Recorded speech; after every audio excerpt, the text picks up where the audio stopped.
Hello friends, welcome to our channel इतिहास हमारी नजर से। आज की हमारी वीडियो का विषय है कब, क्यों और कैसे डूबी द्वारका। श्री कृष्ण की नगरी द्वारिका महाभारत युद्ध के 36 वर्ष पश्चात समुद्र में डूब जाती है। द्वारिका के समुद्र में डूबने से पूर्व श्री कृष्ण सहित सारे यदुवंशी भी मारे जाते हैं। समस्त यदुवंशियों के मारे जाने और द्वारिका के समुद्र में विलीन होने के पीछे मुख्य रूप से दो घटनाएं जिम्मेदार है। एक माता गांधारी द्वारा श्री कृष्ण को दिया गया श्राप और दूसरा ऋषियों द्वारा श्री कृष्ण पुत्र साम को दिया गया श्राप। आइए इस घटना पर विस्तार से जानते हैं। महाभारत युद्ध की समाप्ति के बाद जब युधिष्ठिर का राज तिलक हो रहा था, तब कौरवों की माता गांधारी ने महाभारत युद्ध के लिए श्री कृष्ण को दोषी ठहराते हुए श्राप दिया कि जिस प्रकार कौरवों के वंश का नाश हुआ है, ठीक उसी प्रकार यदुवंश का भी नाश होगा। महाभारत युद्ध के बाद जब 36वां वर्ष आरंभ हुआ तो तरह तरह के अपशकुन होने लगे। एक दिन महर्षि विश्वामित्र, कण्व, देवर्षि नारद आदि द्वारका गए। वहां यादव कुल के कुछ नव युवकों ने उनके साथ परिहास मजाक करने का सोचा। वे श्री कृष्ण के पुत्र साम को स्त्री वेश में ऋषियों के पास ले गए और कहा कि ये स्त्री गर्भवती है, इसके गर्भ से क्या उत्पन्न होगा।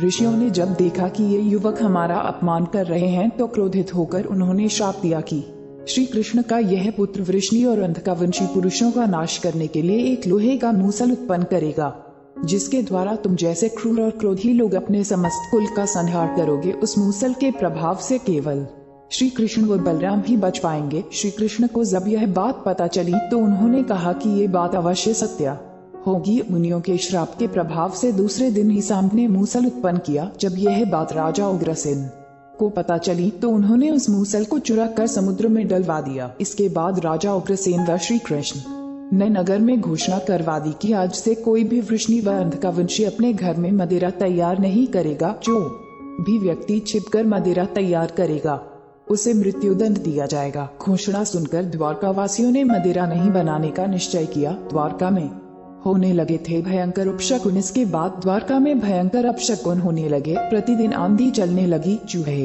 इतने बढ़ गए कि मार्गों पर मनुष्यों से ज्यादा दिखाई देने लगे। वे रात में सोए हुए मनुष्यों के बाल और नाखून को तैरकर खा जाया करते थे। सारस उल्लुओं की और बकरे गीदड़ों की आवाज निकालने लगे। गायों के पेट से गधे, कुत्तियों से बिलाव और नेवलियों के गर्भ से चूहे पैदा होने लगे। उस समय यदुवंशियों को पाप करते शर्म नहीं आती थी। जब श्री कृष्ण ने नगर में होते इन अपशकुनों को देखा तो उन्होंने सोचा कि कौरवों की माता गांधारी का श्राप सत्य होने का समय आ गया है। इन अपशकुनों को देखकर तथा पक्ष के 13वें दिन अमावस्या का संयोग जानकर श्री कृष्ण काल की अवस्था पर विचार करने लगे। उन्होंने देखा कि इस समय वैसा ही योग बन रहा है जैसा महाभारत के युद्ध के समय बना था। गांधारी के श्राप को सत्य करने के उद्देश्य से श्री कृष्ण ने यदुवंशियों को तीर्थ यात्रा करने की आज्ञा दी। श्री कृष्ण की आज्ञा से सभी राजवंशी समुद्र के तट पर प्रभास तीर्थ आकर निवास करने लगे। प्रभास तीर्थ में रहते हुए एक दिन जब अंधक व वृष्णि वंशी आपस में बात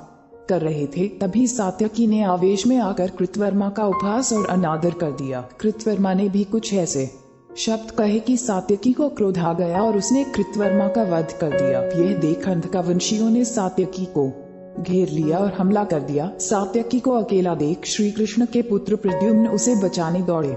सात्यकी और प्रद्युम्न अकेले ही अंधकावंशियों से भिड़ गए, परंतु संख्या में अधिक होने के कारण वे अंधकावंशियों को पराजित नहीं कर पाए और अंत में उनके हाथों मारे गए। अपने पुत्र सात्यकी की मृत्यु से क्रोधित होकर श्री कृष्ण ने एक मुट्ठी का घास उखाड़ ली। हाथ में आते ही वह घास वज्र के समान भयंकर लोहे का मूसल बन गई। उस मूसल से श्री कृष्ण सभी का वध करने लगे। जो कोई भी वह घास उखाड़ता वह भयंकर मूसल में बदल जाती। ऐसा ऋषियों के श्राप के कारण हुआ था। उन मूसलों के एक ही प्रहार से प्राण निकल जाते थे। उस समय काल के प्रभाव से अंधक, भोज, शनि और वृष्णि वंश के वीर मूसलों से एक दूसरे का वध करने लगे। यदुवंशी भी आपस में लड़ते हुए मरने लगे। श्री कृष्ण के देखते ही देखते सांब, चारुदेश, अनिरुद्ध और गद की मृत्यु हो गई। फिर तो श्री कृष्ण और भी क्रोधित हो गए और उन्होंने शेष बचे सभी वीरों का संहार कर डाला। अंत में केवल दारुक, श्री कृष्ण के सारथी ही शेष बचे थे। श्री कृष्ण ने दारुक से कहा कि तुम तुरंत हस्तिनापुर जा आओ और अर्जुन को पूरी घटना बताकर द्वारका ले आओ। दारुक ने ऐसा ही किया। इसके बाद श्री कृष्ण बलराम को उसी स्थान पर रहने का कहकर द्वारका लौट आए। द्वारका आकर श्री कृष्ण ने पूरी घटना अपने पिता वसुदेव जी को बता दी। यदुवंशियों के संहार की बात जानकर उन्हें भी बहुत दुख हुआ। श्री कृष्ण ने वसुदेव जी से कहा कि आप अर्जुन के आने तक स्त्रियों की रक्षा करें। इस समय बलराम जी वन में मेरी प्रतीक्षा कर रहे हैं, मैं उनसे मिलने जा रहा हूँ। जब श्री कृष्ण ने नगर में स्त्रियों का विलाप सुना तो उन्हें सांत्वना देते हुए कहा कि शीघ्र ही अर्जुन द्वारका आने वाले हैं, वे ही तुम्हारी रक्षा करेंगे। ये कहकर श्री कृष्ण बलराम से मिलने चल पड़े। वन में जाकर श्री कृष्ण ने देखा कि बलराम जी समाधि में लीन हैं। देखते ही देखते उनके मुख से सफेद रंग का बहुत बड़ा सांप निकला और समुद्र की ओर चला गया। उस सांप के हजारों मस्तक थे।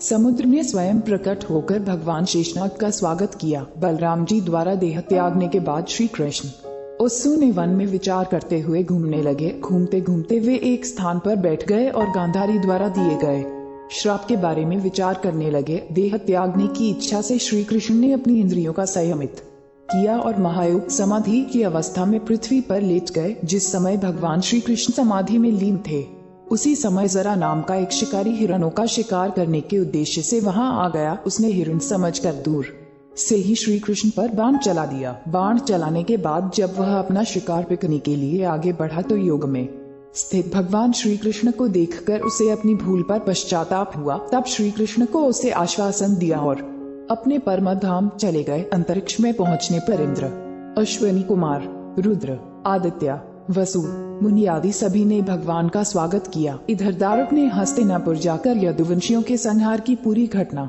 पांडवों को बता दी। यह सुनकर पांडवों को बहुत शोक हुआ। अर्जुन तुरंत ही अपने मामा वसुदेव से मिलने के लिए द्वारका चल दिए। अर्जुन जब द्वारका पहुँचे तो वहाँ का दृश्य देखकर उन्हें बहुत शोक हुआ। श्री कृष्ण की रानियां उन्हें देखकर रोने लगी। उन्हें रोता देखकर अर्जुन भी रोने लगे और श्री कृष्ण को याद करने लगे। इसके बाद अर्जुन वसुदेव जी से मिले। अर्जुन को देखकर वसुदेव जी बिलख बिलख रोने लगे। वसुदेव जी ने अर्जुन को श्री कृष्ण का संदेश सुनाते हुए कहा कि द्वारका शीघ्र ही समुद्र में डूबने वाली है, अतः तुम सभी नगरवासियों को अपने साथ ले जाओ। वसुदेव जी की बात सुनकर अर्जुन ने दारुक से सभी मंत्रियों को बुलाने के लिए कहा। मंत्रियों के आते ही अर्जुन ने कहा कि मैं सभी नगरवासियों को यहाँ से इंद्रप्रस्थ ले जाऊंगा, क्योंकि शीघ्र ही इस नगर को समुद्र डूबा देगा। अर्जुन ने मंत्रियों से कहा कि आज से 7वें दिन सभी लोग इंद्रप्रस्थ के लिए प्रस्थान करेंगे, इसलिए आप शीघ्र ही इसके लिए तैयारियां शुरू कर दें। सभी मंत्री तुरंत अर्जुन की आज्ञा के पालन में जुट गए। अर्जुन ने वह रात श्री कृष्ण के महल में ही बिताई। अगली सुबह